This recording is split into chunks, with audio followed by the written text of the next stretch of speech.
Okay, I'm going to read what the Supreme Court ruled right now. Trump's immunity case has been sent back to lower court in Washington, a dimming prospect of a pre-election trial. Of course, a lot of people saying that former President Trump received a win just by the fact of that the prosecution was not able to bring this case before November, before he again possibly becomes the next president of the United States. He still has to decide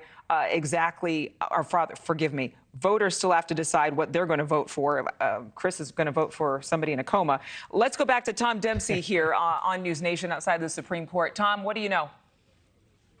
Hey, Adrian, a 6-3 vote. And if our viewers were watching at the top of the hour, this was sort of scenario number 3, sort of a split decision here that there's immunity for official acts as president, but no immunity for private acts as president. So what this means for our viewers at home to make sense of this, this kicks the case back down to lower courts to try and figure out this federal election interference case and the accusations against former President Trump of taking part in an alleged criminal scheme. It will be up to lower courts to try and figure out how much of this was President Donald Trump and how much of this was just Donald Trump. And again, of course, I'm leaving out the name president from that because it's going to be talking about it's going to be the lower courts trying to figure out whether or not he can be charged in this. So to make a long story short with this, I think this is safe to say that this is a win for the legal team for former President Donald Trump and former President Donald Trump, because this really sends it back down to lower courts. That takes time. We're not talking about this being a matter of days.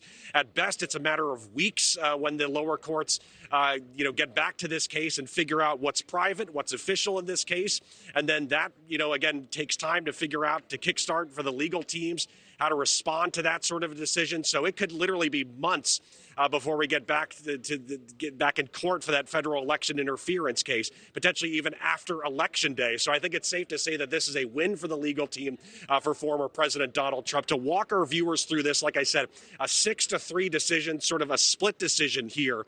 The whole case revolving around the scope of presidential power, what's known as presidential immunity, which protects a president from criminal prosecution for official acts done as president of the United States. On one hand, you had the legal team for former President Donald Trump saying that the former president was simply looking into claims of voter fraud and making calls about voter fraud that were out there, and saying that if you get rid of presidential immunity, it could hamstring future presidents from making future decisions because they might be worried about criminal prosecution for the decisions they make. But on the other side, of course, you have the special counsel saying that former President Donald Trump took part in an alleged criminal scheme to try and overturn the 2020 presidential results, and that no one is above the law, including the former president. So on one hand, you had complete immunity. On the other hand, you had, reject that argument of complete immunity and that there's no claims of immunity in this case. This 6-3 vote from the Supreme Court, Adrian,